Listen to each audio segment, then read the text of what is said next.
কাঁচা আম ফুরিয়ে যাওয়ার আগে এই আচারটি তৈরি করে দেখতে পারেন। এই ঝুরি আচার যে একবার খাবে মুখে লেগে থাকবে। খেতে হবে দুর্দান্ত তেল ছাড়া এই ঝুরি আচারের রেসিপি। নমস্কার বন্ধুরা, অমৃতাদি কুকিং চ্যানেলে সবাইকে স্বাগত জানিয়ে আবারও হাজির হয়েছি। তো যে সকল বন্ধুরা ইউটিউব চ্যানেল থেকে দেখছেন তারা প্লিজ চ্যানেলটাকে সাবস্ক্রাইব করে আমার পাশে থাকবেন, আর যারা ফেসবুক থেকে দেখছেন তারা পেজটাকে ফলো করে রাখবেন।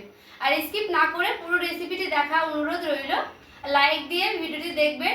তো চলুন রেসিপিটি দেখে নেওয়া যাক। এখানে দেখুন দুটো আমি কাঁচা আম নিয়েছি, আর আমগুলো দেখুন কত বড় বড়। এই আমগুলো কিন্তু একেবারে গাছের। আমি আমগুলোর খোসা ছাড়িয়ে নিচ্ছি, তারপরে ফিরে আসছি। এখানে দেখুন আম দুটো খুব সুন্দর করে ছিলে নিয়ে চলে এসেছি।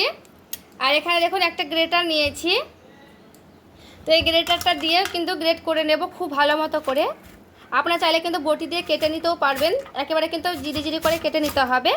আর দেখুন গ্রেটার দিয়ে মানে করার জন্য কি সুন্দর একেবারে লম্বা লম্বা হয়ে পড়ছে। তো এইভাবে কিন্তু লম্বা লম্বা হয়ে পড়বে। এইভাবেই কিন্তু মানে বটি দিয়ে এই কাটলে কিন্তু এইভাবেই কেটে নেবেন, তাহলে খুবই ভালো হবে। তো আমি এইভাবেই দেখুন কত সুন্দরভাবে ঘষে নিচ্ছি। আর এইভাবে করার মাত্রই দেখুন কি সুন্দর একেবারে লম্বা লম্বা হয়ে পড়ছে। এভাবে দেখতেও ভালো লাগে, আর মানে আচারগুলো দেখতেও সুন্দর লাগবে।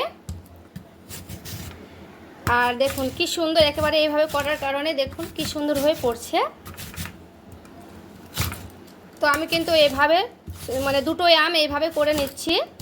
এখানে যেহেতু আমগুলো বড় বড় আছে তার জন্য কিন্তু একেবারে লম্বা লম্বা হয়ে পড়ছে, দেখতেও খুবই সুন্দর লাগবে এই আমগুলো। তো এইভাবে কিন্তু আমি সবগুলোই মানে দুটোই আম করে নিচ্ছি, তারপরে ফিরে আসছি। আর এখানে দেখুন দুটোই আম আমার খুব সুন্দর করে গ্রেট করে নিয়েছি, আর দেখতে দেখুন কতটা সুন্দর লাগছে। আর দুটো আমে দেখুন বন্ধুরা কতটা হয়েছে, মানে কতগুলো হয়েছে।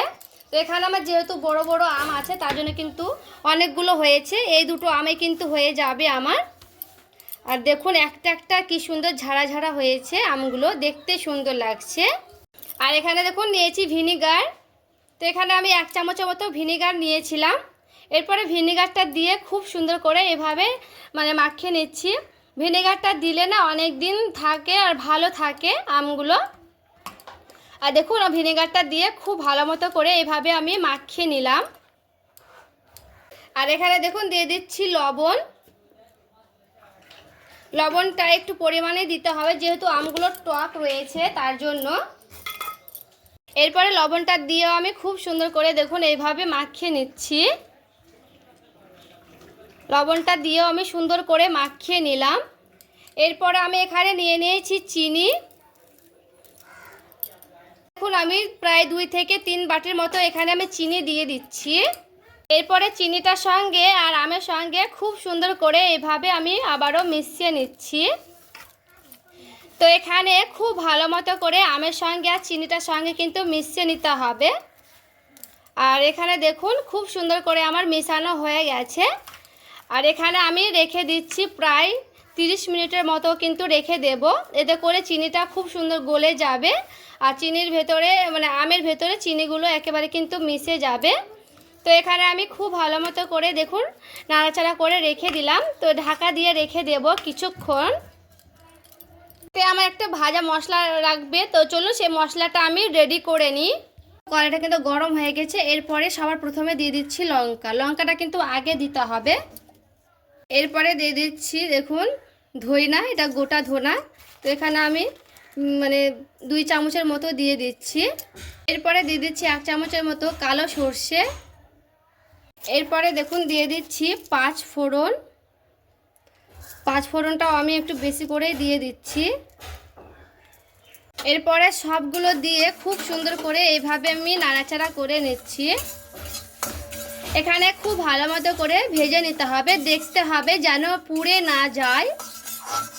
তো এখানে আমি অনবরত এইভাবে হালকা করে নাড়তেই থাকবো। একটু মানে 1 সেকেন্ডের মতো একটু থামবো, আবারও এইভাবে নাড়াচাড়া করব। এতে করে 2 দিকটা খুব সুন্দর করে ভাজানো হবে। এখানে একটা খুব সুন্দর একটা মিষ্টি ভাজা ভাজা সেন্ট আসবে, তখনই কিন্তু জানতে হবে যে হয়ে গেছে। তো এরপরে এখানে আমার ভাজানো হয়ে গেছে। এরপর আমি নামিয়ে নিচ্ছি। তারপরে খুব সুন্দর করে ঠান্ডা করে নিতে হবে। আর এখানে দেখুন খুব ভালো মতো করে আমি মানে ঠান্ডা করে নিয়েছি। এরপরে দিয়ে দিচ্ছি সে মিক্সিং বলে। তো খুব ভালো মতো করে আধা ভাঙা করে গুঁড়ো করে নেব এইগুলোকে। দেখুন খুব ভালো মতো করে একটা দেখুন আধা ভাঙা গুঁড়ো করে নিয়েছি, এইরকমই কিন্তু লাগবে। তো এটা আমার রেডি হয়ে গেছে, তো এটা সাইডে সরে রেখে দিচ্ছি। এখানে দেখুন কি সুন্দর একেবারে কিন্তু জল ছেড়ে গেছে। তো এখানে আমার চিনি, লবণ আর ভিনেগারটা দিয়েছি, তার কারণে কিন্তু দেখুন কতগুলো জল ছেড়েছে। আর এই যে দেখুন এইগুলো কিন্তু একটা একটা হয়ে আছে, নরম হয়ে গেছে এইগুলো। তো এইগুলো চলুন এবার আমি রান্না করব কিভাবে সেটাও দেখাচ্ছি। দেখুন সে কড়াই আমি এইভাবে দিয়ে দিচ্ছি। এরপরে আমি খুব ভালো মতো করে দেখুন নাড়াচাড়া করছি।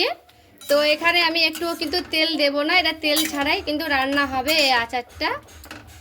তো এইভাবে মানে রেখে রেখে খুব ভালো মতো করে কিন্তু নাড়াচাড়া করে নিতে হবে।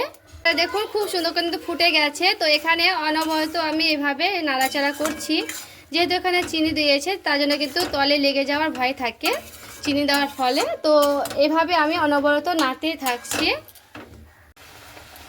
এরপরে দেখুন খুব সুন্দর করে কিন্তু আমি অনবরত নাড়তেই থাকছি। তো এইভাবে আমি হালকা করে নাড়তে থাকবো। আর এখানে আমি গ্যাসের আঁচটা একটু মানে কমিয়ে দিয়েছি। এরপরে দেখুন দিয়ে দিচ্ছি হলুদের গুঁড়া, অল্প পরিমাণে দিচ্ছি কালারের জন্য। এরপরে হলুদটা দিয়েও খুব সুন্দর করে এইভাবে নাড়াচাড়া করে নিচ্ছি। এতে করলে কালারটা একটু সুন্দর আসবে, মানে মিষ্টি মিষ্টি লাগবে দেখতে। এরপরে হলুদটা দিয়ে খুব সুন্দর করে নাড়াচাড়া করে নিলাম। যেহেতু এখানে আমার ভিনেগার দেওয়া আছে তার জন্য কিন্তু আমগুলো একটাও গলে যাবে না, একটা একটা হয়ে থাকবে আর দারুণ লাগবে কিন্তু দেখতেও। তো এখানে আমার প্রায় মানে 10 থেকে 15 মিনিটের মতো কিন্তু নাড়াচাড়া করে নিতে হবে। পরে সেই ভাজা মশলার গুঁড়োগুলো আমি এখানে দিয়ে দিচ্ছি, প্রায় আমি 2 চামচের মতো দেব এই ভাজা মশলার গুঁড়োগুলো। এরপরে ভাজা মশলা গুঁড়োটা দিয়েও খুব সুন্দর করে এভাবে আমি নাড়াচাড়া করে নিচ্ছি। দিয়ে দিচ্ছি কাশ্মীরি লঙ্কার গুঁড়া একটু কালারের জন্য। এরপরে আবারও আমি প্রায় 2 মিনিটের মতো একটু এভাবে নাড়াচাড়া করে নেব। এরপরে পুরোপুরিভাবে রেডি হয়ে গেছে। তো আমি এইভাবে নামিয়ে নিচ্ছি, তারপরেও দেখাচ্ছি। আর এখানে দেখুন একটা বাটি নিয়েছি, আর এই যে দেখুন বন্ধুরা কি সুন্দর একেবারে ঝুরি আচারগুলো হয়েছে। দেখুন দেখতে কতটা লোভনীয় হয়েছে। আর এখানে দেখুন একটা একটা কিন্তু হয়েছে, একেবারে গলে যায়নি আচারগুলো, আর দেখতে দারুণ লাগছে। আর দেখুন বন্ধুরা দেখতে কতটা লোভনীয় হয়েছে, আর দেখুন কি সুন্দর একটা একটা রয়েছে। তো আজকের এই আচারের রেসিপিটি কেমন লেগেছে অবশ্যই কমেন্ট করে জানাতে ভুলবেন না।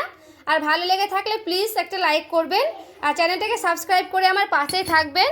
তো দেখা হচ্ছে আরেকটি রেসিপির সঙ্গে। সবাই ভালো থাকবেন, সুস্থ থাকবেন।